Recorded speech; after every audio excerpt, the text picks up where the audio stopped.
Alright, 5, 4, 3, 2, 1. Alright, y'all, what it is. It's your man, King Eric, the Media Assassin. We are now tuned in to episode 600 and...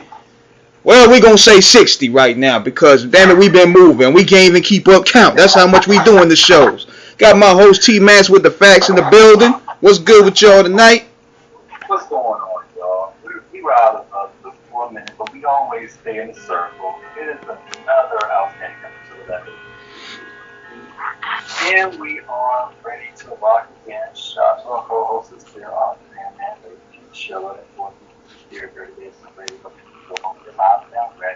and we are ready for a super sequel. One of the most beautifully talented, first and foremost dope ladies in the hip hop game today, who has continued to put in the work from the Big Apple NYC, making all types of fresh made goodies that are just so delicious to the hearing senses.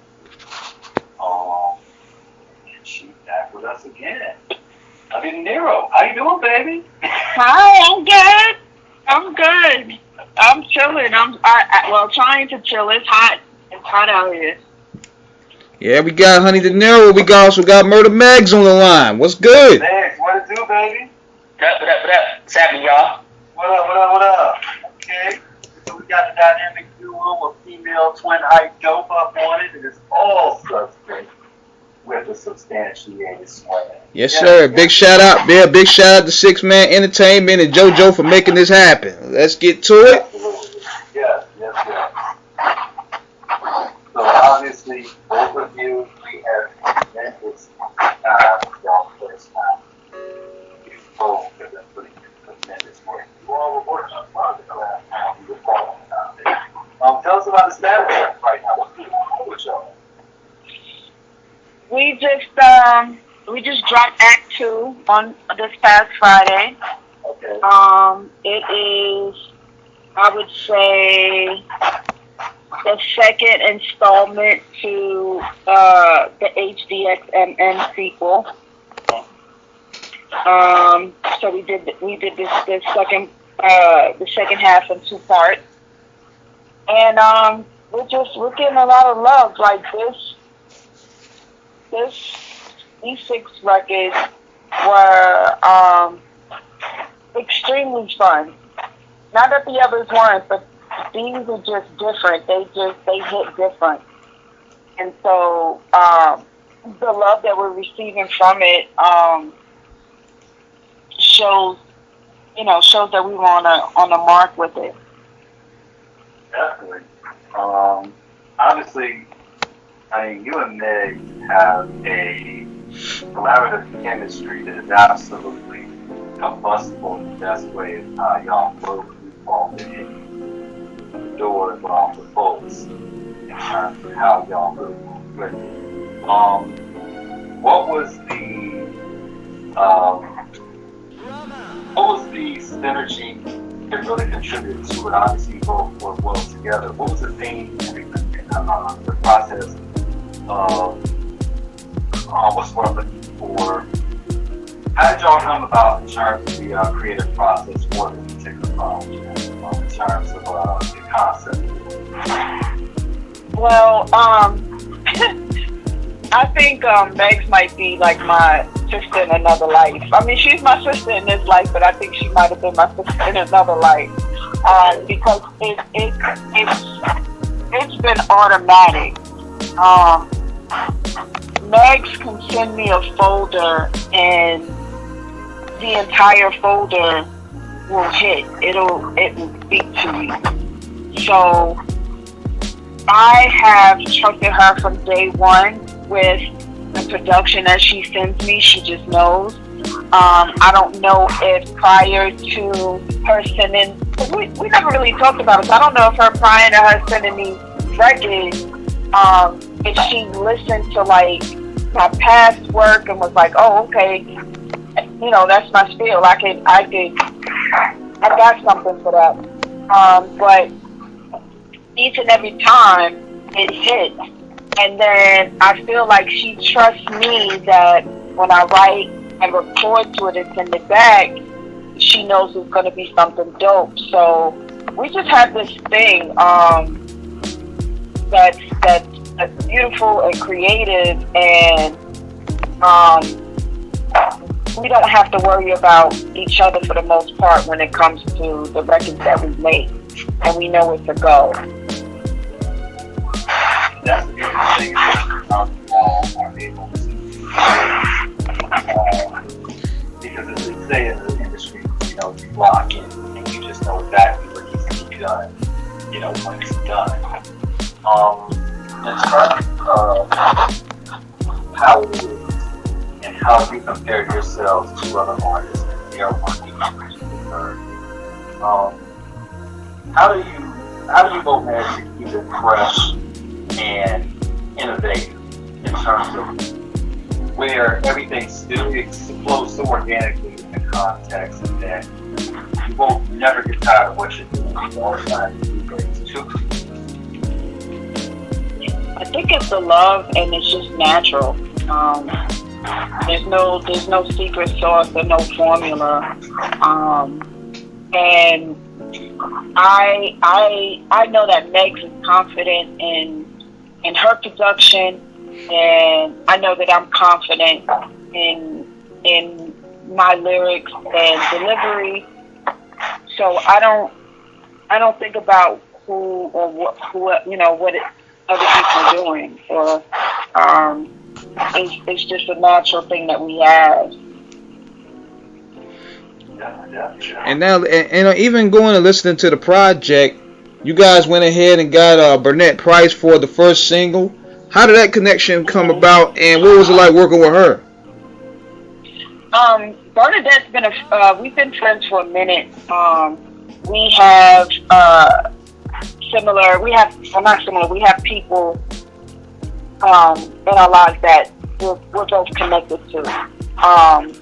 So it was only and I would always see her out. It was only natural, even when I had wanted her on a record like in 2020, 2021 when I was going through my treatment and everything. It just never really happened. So when Megz sent the record over, I knew that I wanted her on it.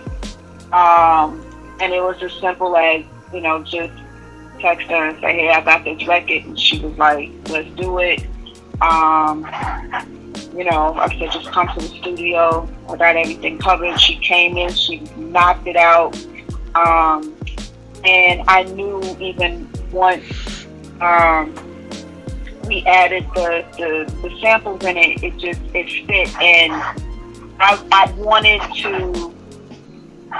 to represent her as well, not just a feature, but I wanted to represent her and her team and what she stands for as well. So once I put the samples in it, she came and laid it. She loved it, and the first thing came out of her mouth was, "Oh, we gotta do a video for it." And I said, "Definitely." So again, it was one of those things that was natural. It was love. It was creative love, and you have the sweet Price. That's good. And to have, you know, such a presence on the record, who she, you know, with Bernadette, that she is carved out her own niche, not only in being the late great Sean P's widow, but, you know, establishing herself as a force in the industry. You all have collectively brought you're carrying the flag for Thin Steve out there, where we are gradually seeing as a whole the game shifting back to lyricism, and women from, you know, obviously your side of it, who are really being lyrical with it. What does it mean to you all to show that while you both are extremely gorgeous and talented, that you both have something that actually backs it up in terms of showing that, yes, we look good, but we also flame this shit too, like a third-degree arson.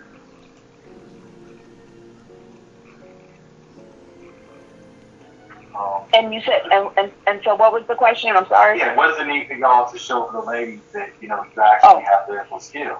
That this isn't what we call thought rap and pussy rap. Like y'all actually really write real lyrical gems.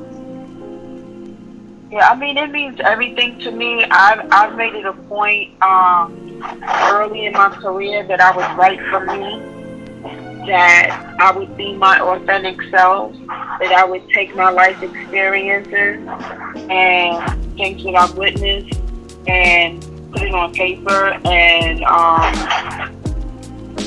that's how I deal with my shit, good and bad. And so it worked for me, and I don't know if I said this last time, but early on when I was starting out and doing the Maria Davises and things like that, where the people in the crowd were mixed. They were young, some were older.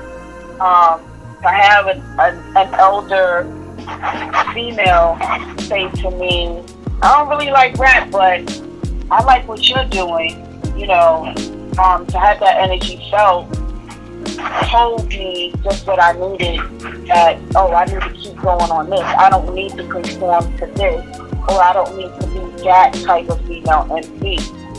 Just stay true to myself. It's a great feeling, because it can sometimes get, I don't want to say overwhelming, but it could be it could be bothersome sometimes. A lot of times female MCs are overlooked, and you could be the nicest, and a male counterpart will just bypass you completely. It happened the other day, and I was just like, we're not going to be disregarded. But I was going to make a post about it, and I just went on about my business. But you just have to let the work speak for itself. If they get it, they get it. If they don't, they don't. And this is for those who do. And going to this project here, how long did it take you guys to pretty much put this project into formation? Like, did it take a couple months, weeks? Like, what was the process? Honestly, I'm in school right now. I'm going for a culinary degree. So it's Get your cooking on, girl. Oh yeah, that's my other love. Just due to my health, I can't be in the kitchen like that at a fancy high ditty restaurant. I did it for 2 years, so I just decided to go to school so I can have a degree, finally have a degree, but also start my own entrepreneurship. So that's been a little time consuming, and this project could have been out earlier, but I also go off of time has its way. Like, that's the only thing we cannot control is time. When it's time, it's fine. And so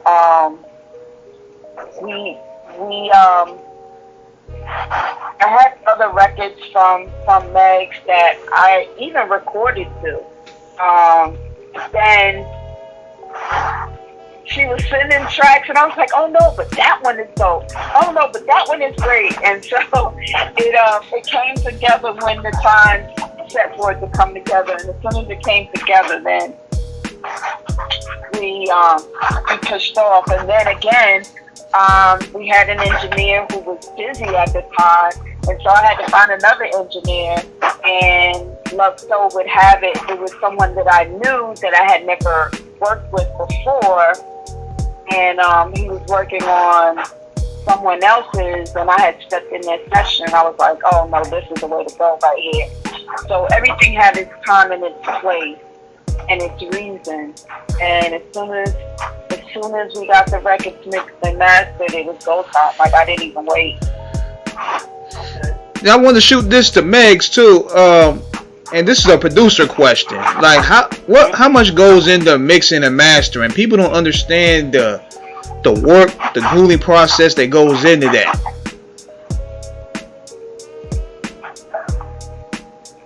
I'm sorry, what was the question again?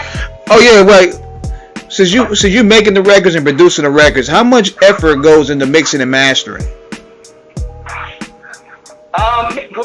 For me, mixing and mastering,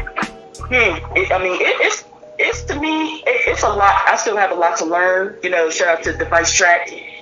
Definitely give me tips and lessons and what to do and what to fix and all that other stuff like that. I put a lot into that, and my brother just take the advice and stuff like that. But when it comes to mix, it's very important.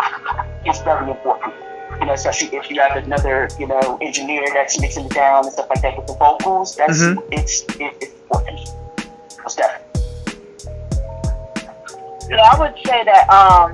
I would say like for this particular project. Well, I won't even say for this particular project. Some people don't know how to record. Right. If you have a great recording, then the mixing and mastering tends to be easier and faster. If you're not great at recording, you're too far from the mic, or you're too close to the mic, and then you try and go and mix and master, it's going to be a disaster. It's going to be like putting one of those 300-piece, 1,500-piece puzzles together. But if you record well and you have everything in line, like I went to shout out to Jake Palumbo who engineered the joint. He was fast. Like, we did maybe 4 records and recorded Bernadette in 4 hours or 3 hours. 8, shot the shit in 8, and then we did another session. We did the remaining 2 like in 2.5 hours, and mastered.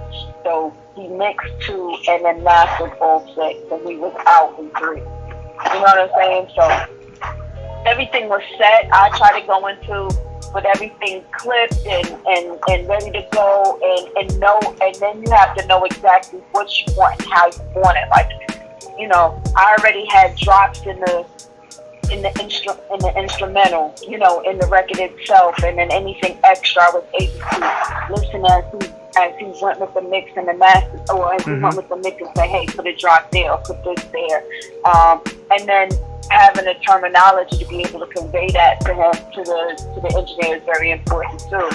So he's not trying, the engineer's not trying to figure out what you're trying to say. So it just comes with experience. Recording, but then also experience being in the studio for an actual mix and master, and it won't be a disastrous.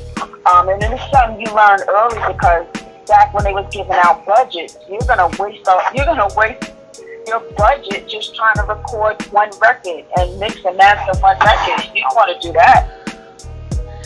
And you know what? Check this, y'all. Sometimes, to save that budget, we might have to go to the 36 chambers approach. Cause they sound like they recorded that shit in a basement. Yeah.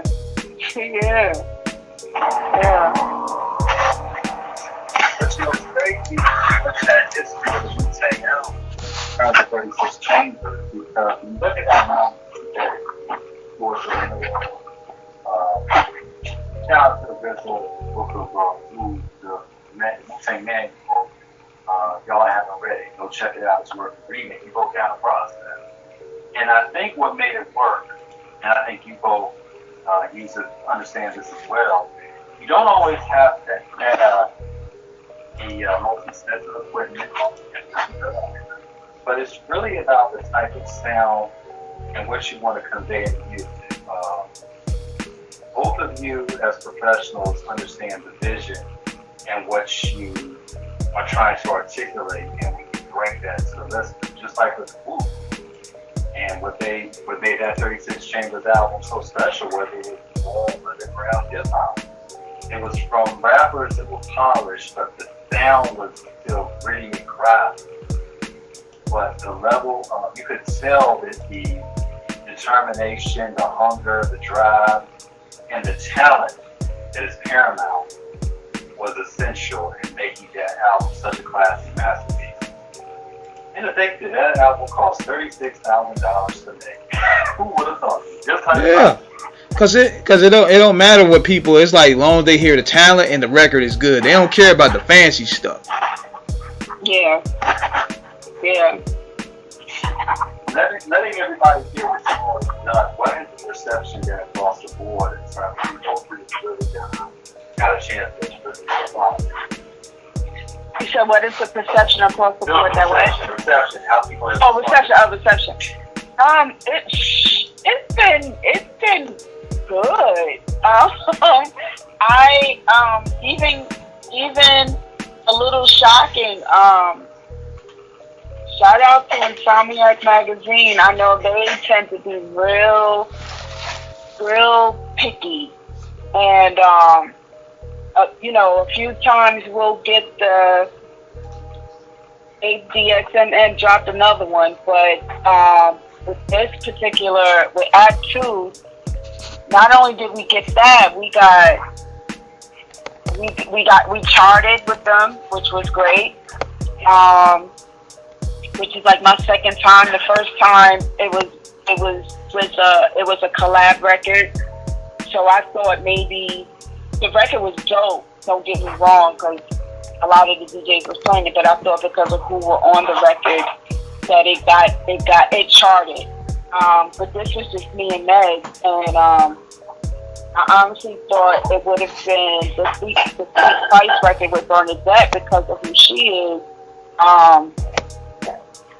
But it was just me and Meg, and we charted, and charted at number 4 out of 10. So, yeah, so, that was really dope. And then I've had a couple MCs inbox me to say, I like the Whitney freestyle. Someone asked me, what was the Whitney freestyle about? And then someone else chose something else. So, it's been well received and people are listening, and we did it. we did it. Not that we didn't do it before, but I don't know. Like I said, it's just something different about it. I knew it when the records were done, and then once it was mastered, I had a feeling that this was just different. And it's been that way. I'm thinking one of the main reasons why, and I'm gonna shoot this to both of you guys, is do you guys feel that the energy is pretty much shaping back to where people are focusing more on the sound not only being regional but also focusing on the key aspect of lyrics?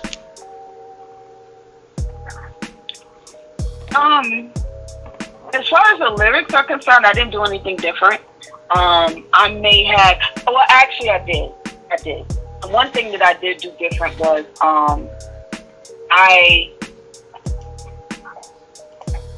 how I was saying that the female MC will not be disregarded. I just, I poked my chest out a little more.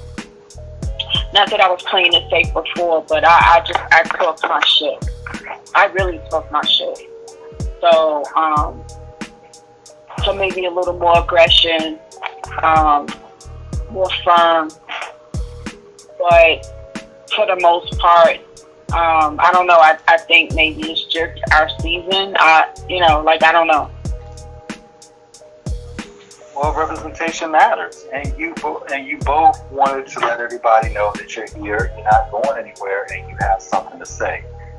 And I think that's important for any artist to make a bold statement, a declaration of their creative independence, that they are not bound by anybody's sense of perception or standards. You have your own standards and what you strive to represent. And that's what hip hop culture is based upon, self-expression, and people who honor it, such as yourselves, by creating something that is not only substantial but essential, because we see how a lot of times people don't always respect it and just put out anything. You all just don't put out anything. Because when something comes, it means something. That's important. Absolutely. When you're looking at charting, because that's an achievement in terms of being heard, what does that mean in terms of for you all both being able to chart like you have in such distinguished circles of influence? What are you all shooting for next in terms of where you're trying to really go with it in reference to getting, the message out more in terms of spreading the gospel of y'all collective genius? For me, I always try to elevate, and for me, I want to reach more people. I want to put the spotlight on DMCs who you don't have to conform. If this style is who you are, and that's what you want to do, that's cool. But if that's not who you are, don't conform to something that you're not. I want that to be clear. But again, I refuse to be disregarded. Like I'm gonna be in your face all the time. So that's going to be the continuing thing for me. I think Meg, as a producer, I think she's doing a phenomenal, and that's, I don't know if there's a greater word than phenomenal, but she's doing such an outstanding job, and she's punching a lot of people and male counterparts in their face. Not that it's about that, because I don't want to be like, oh, she nailed that. I'm not her. I'm not that good. But Meg is making a name. She is, I'm just happy she's on my team. Like, she's really doing it, and she goes toe to toe. And I want to see her continue to just rise in that aspect.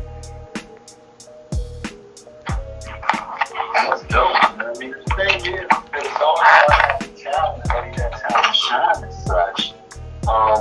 When you look at where you both are going with it, what are the first ones that y'all been on in terms of promoting the product? How's that been going in terms of really doing some music and talking to them across the board about it?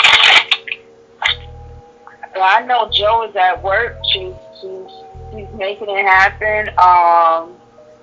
I want to say you guys are first. We just dropped the project on Friday, so I want to say you guys are the first. All right. But Joe she's definitely working. I expect we'll be doing much more. Yeah, I'm gonna say something. And shout out to Jo. Shout out to her, because she definitely plays, or definitely still says that she plays a part, an important role for me. Because I was always a yes person. I was saying yes to everything because I have to do it and I have to get it. But just as far as like the business the business aspect of everything. Sometimes I have to say no and to make sure everything is right, paperwork wise, get paid, everything else. She definitely played an important role for me. Definitely. And it's all about, like you said, business is something that when you're looking at this is essential. It's suicide if you don't know the business in terms of understanding what you're reading. Because there's two types of mistakes artists make: overexposure, and then not understanding, the contracts that they sign. There is, valuability and scarcity, and also calculated moves in terms of how you go about it. No other example to look at with Eclipse. Shout out to Malice and Pusha, on the low, them two just have completed one of the most successful album release press runs I have ever seen in the past 5 years. Just how they moved around from tiny desks to doing interviews to really airing everything out. When you look at it from a perspective of how you present yourselves as artists, as women, what's the most important thing that you want people to know about who you are as individuals, and that this is a marathon, this is not a sprint? You both work exceptionally hard to excel in your craft, which you have succeeded in terms of, you all have succeeded where a lot have failed, in terms of getting a project out, being good at it, and most importantly, being recognized for your work. What does that mean?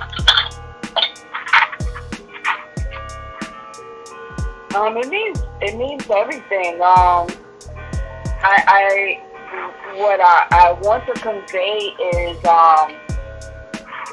don't try it. Simple and plain. Don't try it. And I honestly, that has been my theme since the start of my career. I've seen too much early on, and even now with certain aspects, we're hearing about a lot of the aspects of the industry and what it does to people, the negative and the monster of the industry. And I've been very fortunate to stand strong and firm in who I am and what I will and will not do. And even now and in the future. Yeah, that too.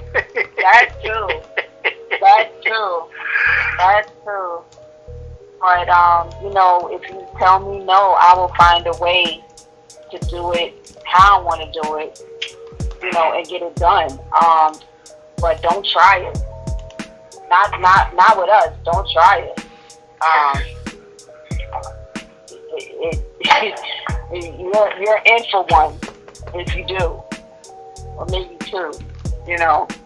And I think that's a broad statement, because you could be in for a lot. Not just one specific thing. It could come any which way you deem fit at the time. Don't try it. Yeah. When you both look at the landscape of hip hop right now, in terms of what's been going on in the music industry, in terms of battling, in terms of unnecessary drama. Yes, I'm speaking about Nicki Minaj and SZA, because this was just the most random ass unnecessary bullshit ever. And yes, it's the rap game, brother. Again with this whole thing with Kendrick. It's the rap game, brother. It's the rap game, man. People, 1 minute they take a picture with you, and next they beefing with you 10 minutes later. It's the most bipolar game ever.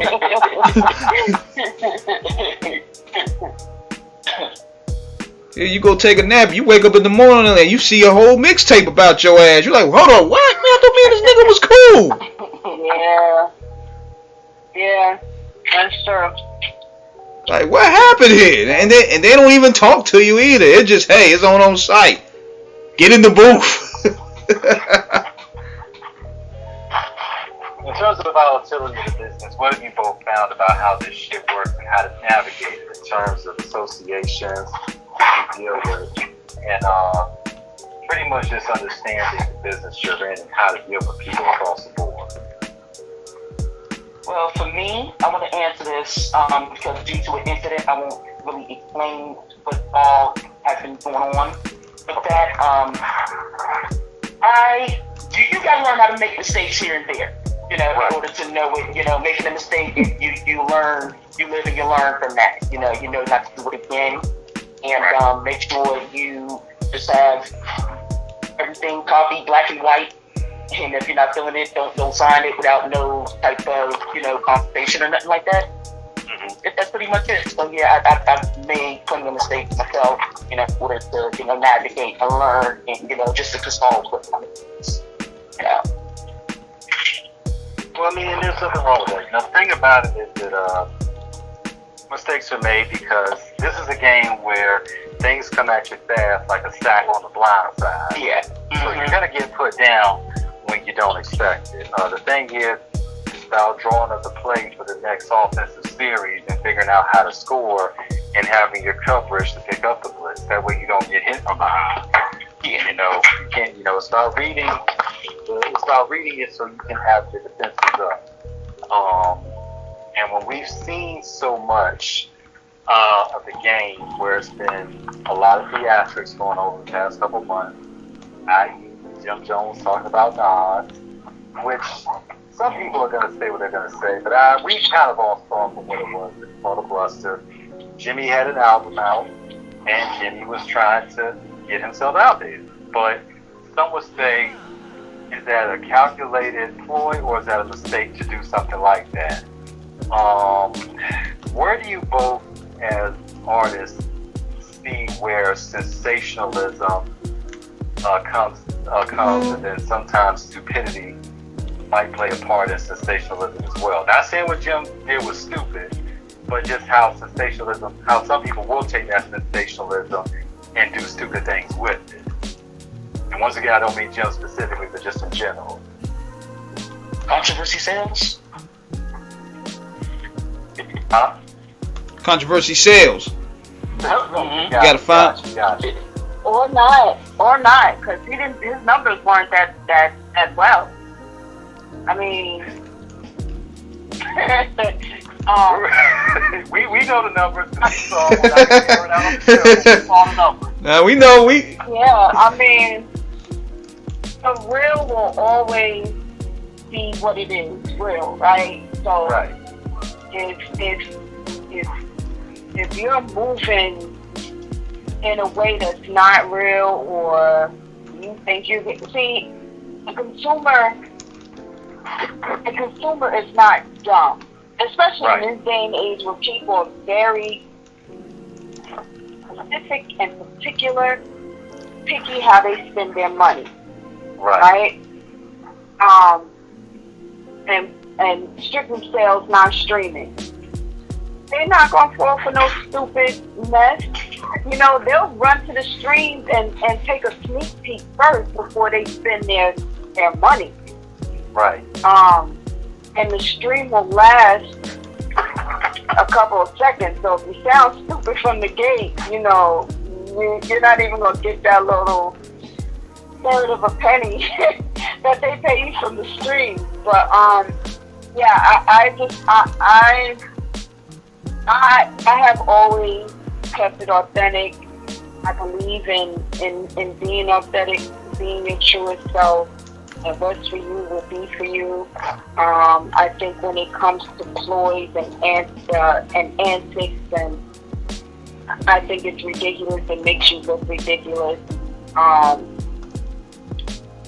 Sometimes there's a bigger machine. We have a hard time in life outside of music, fighting against the man and the machine, and you can only do but so much, or die trying. And too many times people have died trying with this music, and I don't think it's worth it.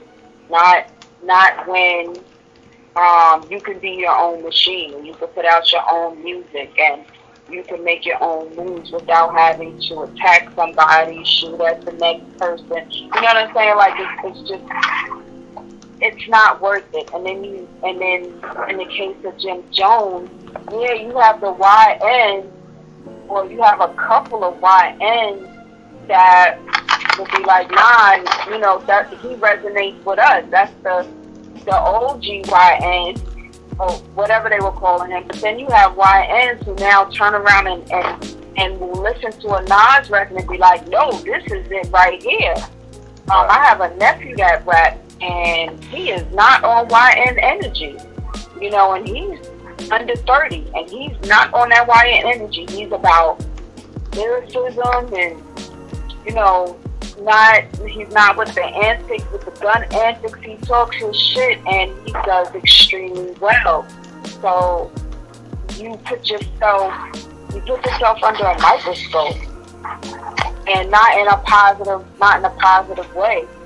It's like it's like, oh, we don't want the bad bacteria. We want the good antibiotics, you know. And what you said makes a great point, honey, because I think when we look at what goes on with it, we look at it's a referendum on a conversation about influence. And people think because of a certain influence, there's an intrinsic link between influence and greatness. Now, you can have influence, but it doesn't mean you're great. You know, when we look at a situation, Nas, for over 30 years, has been the consummate standard bearer of elite MC. You know, this dude is, if you know your, I can't say if you know your hip hop. Well, I can say if you know your hip hop, you know Nas is one of the greats. I can't say if he's going to be in somebody's top 5, although he is in mine, because the lists are subjective of who people's listening purposes are. But when you start to deal with it from an aspect of what Jim Jones, and on off the cuff, we never slander or diss anybody. That is not what we do here. But we do like to speak from an educated and a common sense standpoint of how we choose to express ourselves, which will always be to the best of our knowledge, which we think is quite considerable. And the thing is, when you're looking at Jim, you know, if Jim wants to live off of an album that essentially it got him out there, which we can say this because we know it's true, that his first 2 albums he didn't even write to begin with. You know, you have to start looking at it from an end of, shout out Max B. But everybody knows this, so it's not shade because we all know this. But then the thing is, you know, looking at what type of, how the music has resonated beyond that. You know, when you look at an artist like Nas, you could pick any album. Even albums that some people didn't like Nostradamus, which I actually thought was a dope record, but a lot of people didn't like Nostradamus. I thought Nostradamus was pretty good. Nas' whole catalog. On the low tier, he had bangers up there. And it's like, you could take a Nas album from any of this catalog and be like, this, and this. Yeah, but see, people know this. See, people know it already, but it's all about getting into the system now. It's all about getting your name into the matrix. Yeah. Like, I could go out there right now and say, oh man, I'm better than DMX on the mic and got approval, but I have all the microscopes on me, and I accomplish my mission. Knowing I can't rap. I mean, we look at until they say you suck. That's exactly, because I'm like, well, go ahead and spit some bars. I said, look, man, I got the clout. I'm good. Look. We remember when Kodak Black came out years ago, and he said he was better than Tupac and Biggie. And we're looking at him like, you know, this YN. This was before YN became a YN thing. But when we look at Kodak, and he's had success, but in recent years, Kodak has been known for more of his personal struggles than his music. Yep. You know, so it's like, the thing is, when you're looking at the marathon of greatness that you should be striving to come into, the thing is, how does your music age in terms of cultural relevance and impact and significance? And then the other question, which a lot of artists don't understand, how do you mature as well as your album age? Yeah.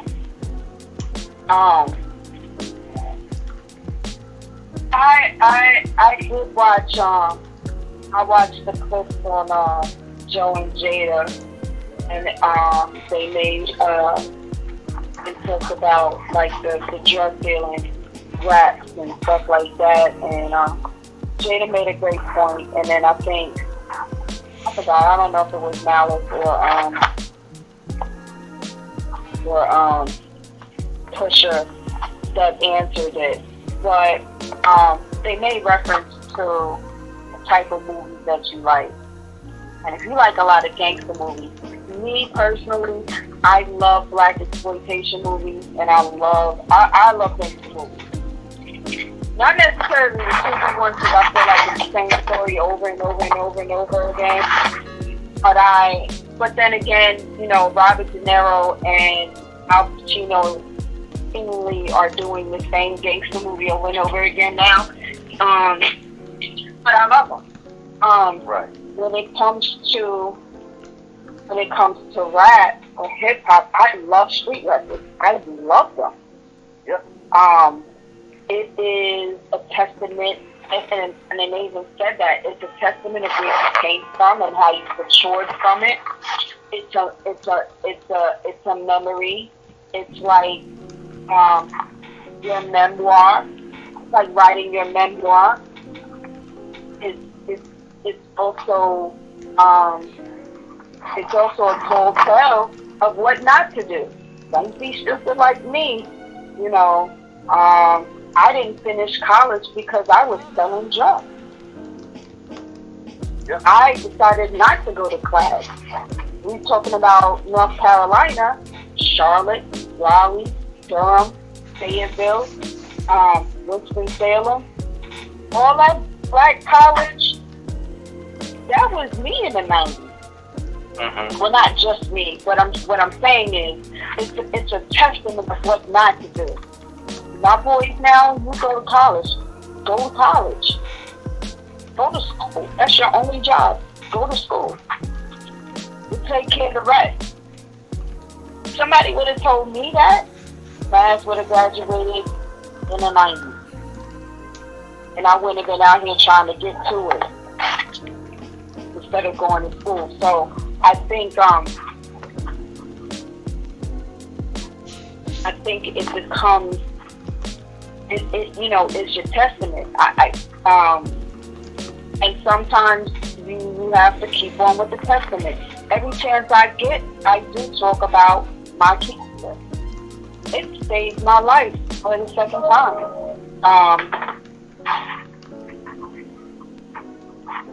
Every chance I get, when it comes to mine, I will talk about it.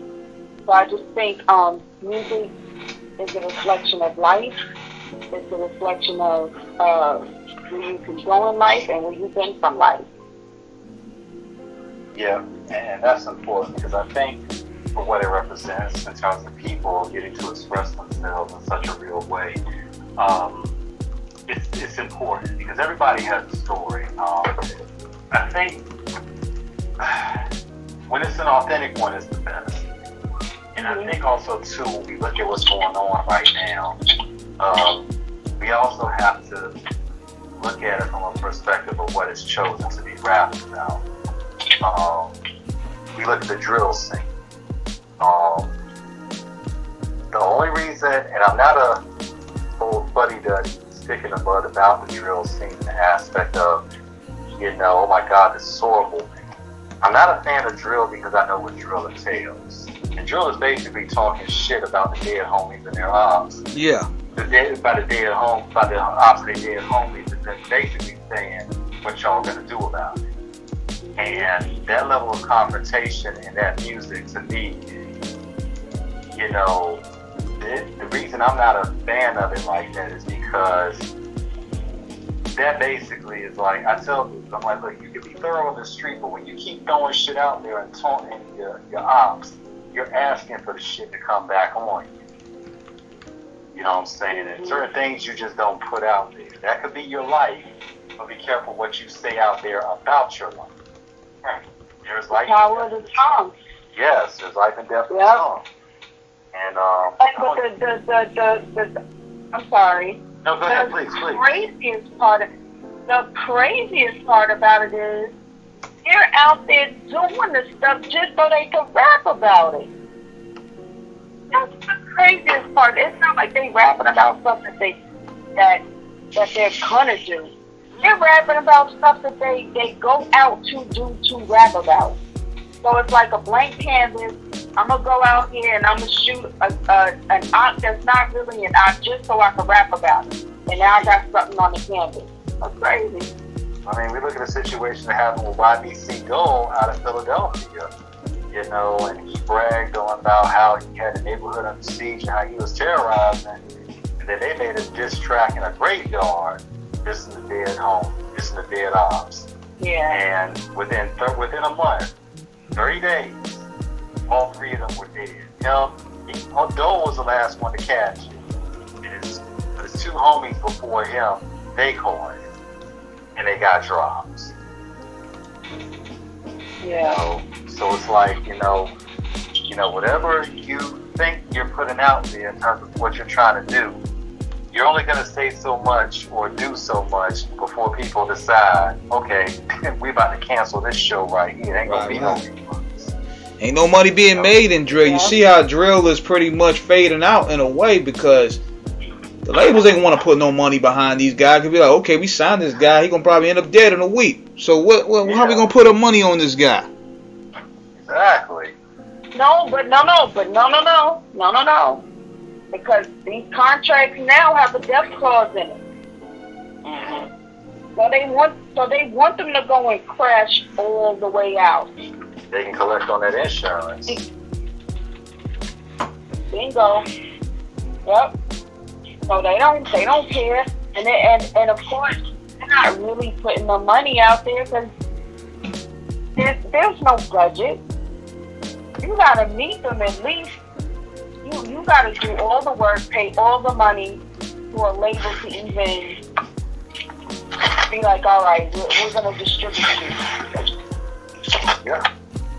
And we're gonna put some money up. We'll put some money up for marketing, so they know they're gonna make it back because. Again, in the next week, you're on this drill pipe time, you might be out of here. And then there goes the insurance money, because it's in the contract. What did my man say?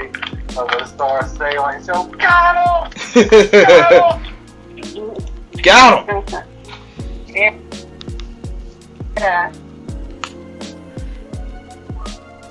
Once it happens, you know what I'm saying, they can say, look, hey, we got exactly. And then you gotta be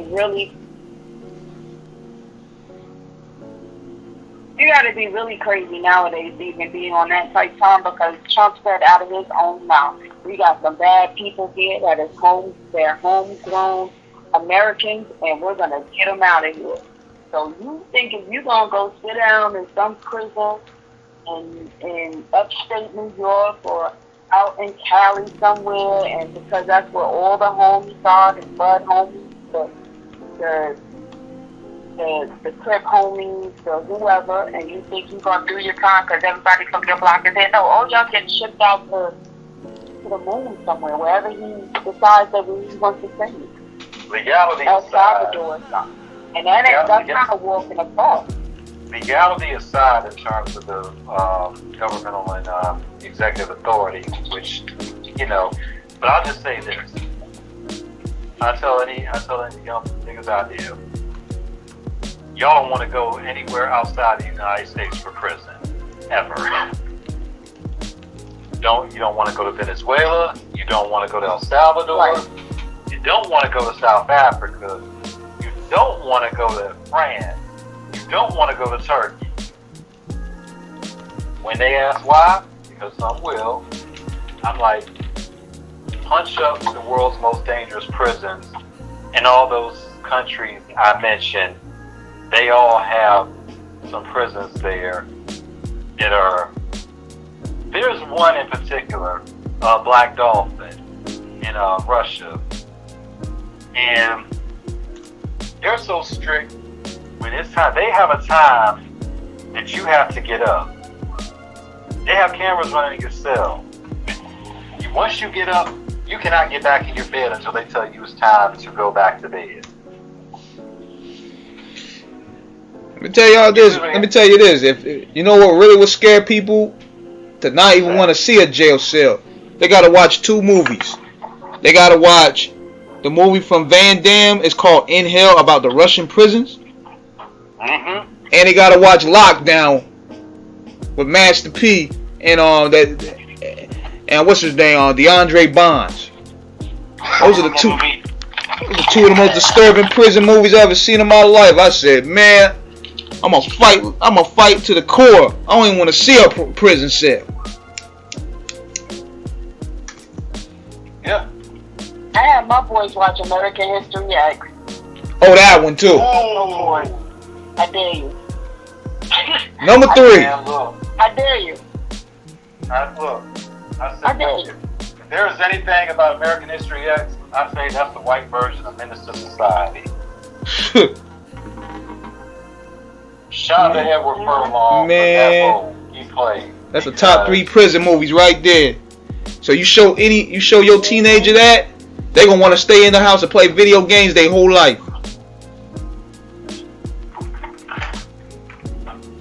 Ooh, you hit me. Even the show Locked Up Abroad, even though it's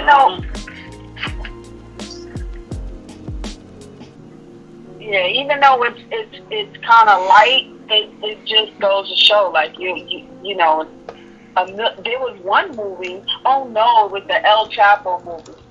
That was real crazy. Or the El Chapo series. They had like 30 episodes or something.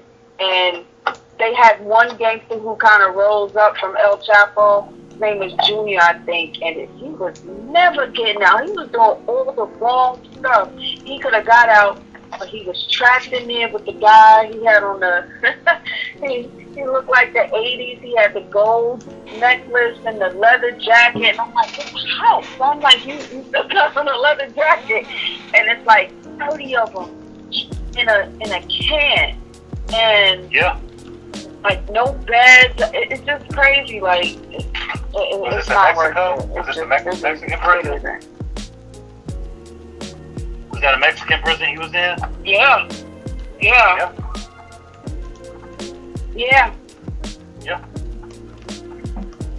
Yeah, I mean, even the pictures that they showed of how they send in the El Salvador, everybody gets their hair cut and they all sitting on each other's genitals with their head down and yeah. And that Supermax it's just not necessary. So even like what's going on with this young doll stuff, yeah. I mean, it's real out there. Anyway. but it's a real thing out there. And I think and the one thing about hip hop is that it's about telling an experience, but it's not supposed to be a motivation for people to go out and throw their lives away. And one thing about the music is that we have to get back to where we've always said there's a lament on the show about what is happening in terms of the type of music that's being marketed, because the haters are going to say, oh, hip hop is the worst thing ever. I'm like, no, it's not, because hip hop is a beautiful, diverse art form. The problem has become what has been allowed to become pervasive in the airwaves. And taking it further, as black people, how we entertain a lot of that nonsense. And I know that's a controversial statement. And I'm saying that from a perspective of, for me, I'm not an individual who does drama. I don't watch reality shows. I don't do anything. I don't watch anything that portrays us in a negative and ignorant fashion. And my only wish is that a lot of black people will stop patroning a lot of that foolishness out there, because that's not who we are as a people. Some of us have a very, very destructive and dangerous love affair with train wrecks, music and media. You know, and it just, I'm just one of those people. I don't get caught up in that type of negative vibes. You know, I don't want to hear a bunch of songs about how somebody's going to shoot somebody. Right. So I will listen to Griselda all day. Shout out Benny Westside and Conway.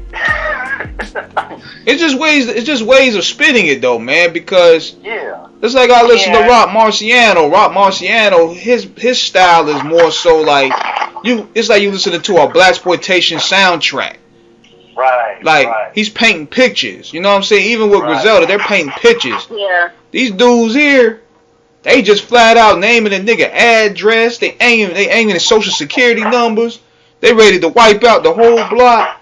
So you don't really get no creative energy with that. You just getting straight dark threats. Yeah. That's Yeah. I know for me, sometimes I get hit with, oh, Dinero, you do nothing but gun bars and stuff like that. And I'm like, no, that's not